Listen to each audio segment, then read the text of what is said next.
स्वागत है स्टूडेंट। देखिए यहाँ पे क्वेश्चन है कि weight of an umbrella is held vertical and it whirled about the handle at uniform rate of 21 revolution in 44 seconds. If the rim of the umbrella is a circle of diameter 1 meter and the height of the rim above the floor is 4.9 meter, then the locus of the drop on the floor is a circle of radius. देखिए जैसे umbrella अगर आप देखेंगे ऊपर से, vertical ऊपर से देखना है, ठीक है। तो वो अम्ब्रेला कुछ इस तरह से आपको दिखाई देगा, ठीक है, ऊपर से देख रहे हैं। तो यहाँ पर ये जब घूम रहा होगा, जैसे ये इस तरह से घूम रहा है ना, तो जब ये इस तरह से घूम रहा होगा तो क्या होगा कि जो भी ड्रॉप किनारे पर है, जो भी लिक्विड का ड्रॉप किनारे पर है यहाँ पर, ये क्या होगा कि इस अम्ब्रेला को छोड़ के इस तरह से जाएगा, मान लो कि वी वेलोसिटी के साथ। और अम्ब्रेला को छोड़ करके जब ये इसको इस तरह से ड्रॉप जाएगा तो ये ग्रेविटी की वजह से ग्राउंड पे जाकर के इस तरह से गिरेगा, ठीक है। जो भी लिक्विड ड्रॉप यहाँ पे आएगा वो इस तरह से गिरेगा। क्लियर है? समझ रहे हो?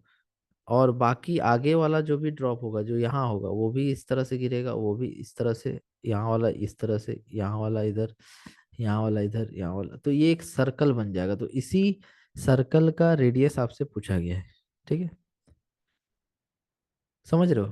तो अगर हम इसको सॉल्व करना चाहते हैं तो हमको यहाँ पर समझना पड़ेगा कि जो v है वो कितना है। पहले तो v निकालना होगा। तो जब सर्कुलर मोशन, ये omega speed, angular velocity omega है, तो v इक्वल टू हो जाएगा ओमेगा इंटू आर। आर क्या है? तो सेंटर से रेडियस। तो v का वैल्यू निकालो, तो v equal to omega into R. Omega का वैल्यू क्या होता है? 2 पाई एफ इंटू आर। ध्यान से देखो, तो 21 रिवॉल्यूशन 44 सेकेंड में है, तो 44 सेकेंड में कितना रिवॉल्यूशन हो रहा है? 21 रिवॉल्यूशन। तो 1 सेकेंड में कितना रिवॉल्यूशन होगा? तो 1 सेकेंड में हो जाएगा 21/44 रिवॉल्यूशन पर सेकेंड। तो ये हो जाएगा फ्रीक्वेंसी। फ्रीक्वेंसी हो जाएगा 21/44 रिवॉल्यूशन पर सेकेंड। क्लियर है? तो ये फ्रीक्वेंसी हो गया। तो यहाँ पर रखेंगे जब, तो 2 इंटू पाई का value 22/7 into frequency 21/44 into radius कितना है? डायमीटर अगर 1 मीटर है तो रेडियस 1/2, आधा आधा मीटर। तो ये 2 और 2 कट गया, 7 से 3 बार में कट गया, 2 से 2 बार में, 22 से 2 बार में कट गया, 3/2 मीटर पर सेकेंड। तो ये आ गया वेलोसिटी, जिस वेलोसिटी से रेन ड्रॉप्स इस छाता को छोड़ के नीचे की तरफ जाएगा ग्रेविटी की वजह से, ठीक है। समझ गए? तो यहाँ पर ये हमारा आ चुका है। क्लियर है? अब एक बात और, कि अगर हम यहाँ पर रेडियस निकालना चाहते तो उसके लिए मेरे को इसका रेंज भी पता होना चाहिए। ये रेंज है, ठीक है। तो ये रेंज को मान लो एक्स, तो ये रेंज भी पता होना चाहिए। तो इस रेंज का फॉर्मूला हम लोग प्रोजेक्टाइल मोशन में पढ़े थे, X equals to u root under 2h/g। और ये ग्राउंड से छाता का हाइट कितना दिया हुआ था? 4.9 मीटर, ठीक है ना। तो u मतलब वही वेलोसिटी जो कितना है? 3/2 रूट अंडर 2। हाइट कितना है ग्राउंड से? 4.9, और ग्रेविटी 9.8। तो 2 बार में कटेगा, 2 से 2 1 हो गया, तो 3/2 मीटर। तो ये 3/2 मीटर यहाँ से यहाँ तक हो गया, ठीक है। और ये कितना है? 4.9 मीटर।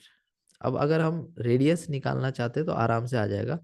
जो रेडियस मेरा होगा वो होगा ये वाला डिस्टेंस, यहाँ से लेके यहाँ तक का। तो ये रेडियस हो जाएगा। तो यही हमें निकालना था।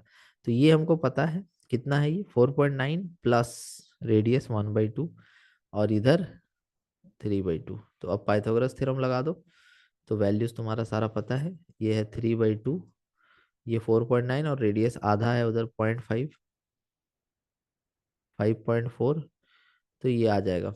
तो hypotenuse equals to root under 5.4 का स्क्वायर प्लस 1.5 का स्क्वायर, ठीक है। तो 5.4 का वैल्यू कितना हो जाएगा? 1 मिनट, हम लोग को थोड़ा यहाँ पे ध्यान देना होगा कि ये जो डिस्टेंस है, 1 मिनट। हाँ, ये 5.4 नहीं लेना हमको, क्योंकि हम ऊपर से देख रहे थे ना, ऊपर से देख रहे थे हम, ठीक है। तो ऊपर से देख रहे थे तो हमको ये डिस्टेंस निकालना है, ये वाला, ठीक है, ये डिस्टेंस। क्लियर है? तो ये जो डिस्टेंस होगा ये आपका कितना है, तो 1.5 मीटर। ध्यान से देखना इसको, एक डायग्राम और हम आपको बताते हैं, ठीक है, तब आपको ज्यादा अच्छे से क्लियर होगा। ध्यान से देखो, एक डायग्राम और बता रहे हैं। जैसे ये जो छाता है ना, ये इस तरह से घूम रहा था और ये इसका हाइट था, ठीक है, क्लियर है, इस तरह से। तो जब लिक्विड ड्रॉप यहाँ से निकल रहा है, ठीक है, जब लिक्विड ड्रॉप यहाँ से निकल रहा है तो ये हाइट कितना है ग्राउंड से, 4.9 मीटर है, ठीक है, 4.9 मीटर हाइट है ये। क्वेश्चन बोला है कि height of the rim above the floor is 4.9 metre.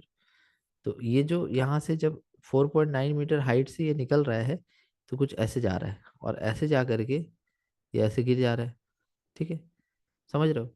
तो ये एक्चुअल में जो आगे जा रहा है, तो कितना आगे जा रहा है ये 1.5 मीटर आगे जा रहा है, ठीक, ये 1.5 मीटर आगे जा रहा है। तो ये आपका हॉरिजॉन्टल डिस्टेंस हो गया। और ये जो डिस्टेंस है ये कितना है, 0.5। तो ये हो जाएगा रेडियस, समझ रहे हो, ये रेडियस हो जाएगा। क्लियर हो रहा है? देखो, हॉरिजॉन्टल डिस्टेंस तो 1.5 मीटर ही होगा, ठीक है, साथ में सेंटर से कितना दूर है ये परपेंडिकुलर डिस्टेंस, ये है 0.5 रेडियस। तो ये जो लेंथ है ना, ये होगा आपका radius of the locus. Clear हो रहा है? ये आपको कंफ्यूजन यहाँ पे नहीं रखना है।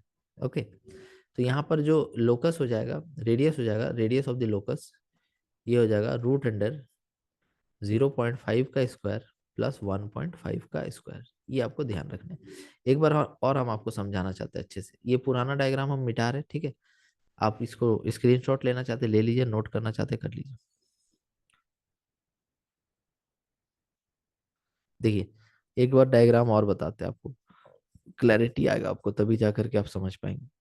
जैसे कि ये जब छाता घूमेगा, तो जब ये छाता घूमेगा तो अपने साथ साथ बारिश का बूंद ऐसे छोड़ेगा, तो बारिश का बूंद आगे जाएगा इस तरह से, इस तरह से। फिर यहाँ वाला जो होगा वो भी बारिश का बूंद छोड़ेगा, तो बारिश का बूंद आगे, यहाँ वाला आगे। तो इस तरह से एक सर्कल बनेगा बारिश का बूंद का, उसी का रेडियस पूछा था मेरे से। तो हमको पता है कि हॉरिजॉन्टल डिस्टेंस तो कवर हो पाएगा, कितना कवर हो पाएगा, 1.5 मीटर अभी हम निकाल चुके हैं, ठीक है, रेंज बोले उसको। और ये जो रेडियस है ये 0.5 है, तो ये जो पॉइंट है इसका रेडियस अगर सेंटर से चाहिए तो यही तो होगा, समझ गए? तो ये आपका इसी फॉर्मूला से आ जाएगा। तो 0.5 का स्क्वायर करेंगे, ठीक है, तो 0.5 का स्क्वायर करेंगे तो आ जाएगा 0.25, और 1.5 का स्क्वायर करेंगे तो 2.25, और इसको ऐड करेंगे तो 2.5 हो जाएगा, ठीक है। तो root under 2.5 metre is the correct answer. तो आपको कंफ्यूज नहीं होना, ऊपर से देखने पे कुछ ऐसा दिखेगा कि ये आपका रेडियस होगा, बारिश का बूंद कितना मैक्सिमम आगे जा चुका है, 1.5 मीटर, ठीक है, और ये आपका रेडियस हो जाएगा, इस तरह से डायग्राम दिखाई देगा 0.5 मीटर। तो ये ऐसे होगा। अगर यहाँ वाला बूंद का बात करेंगे तो ये भी कितना जाएगा, 1.5 मीटर आगे जाएगा, ठीक है, और यहाँ पर जो भी बूंद है, जितना भी बूंद है, सब 1.5 मीटर आगे जाएगा। तो इसका जो रेडियस होगा यहाँ से सेंटर से इस तरह से निकाला जाएगा, ठीक है। तो आई होप आप ये क्वेश्चन जो है समझ पाए होंगे। इस तरह से सारा रेडियस होगा, यहाँ वाला बूंद आगे जा रहा है, इस तरह से रेडियस होगा, ठीक है, यहाँ वाला बूंद आगे जा रहा है, तो इसका भी रेडियस इस तरह से। तो ये जो सर्कल बन रहा है ना, ये जो सर्कल बन रहा है ना, ये जो सर्कल, यही लोकस है। तो आई होप आप ये क्वेश्चन समझ गए होंगे। Thank you so much for watching.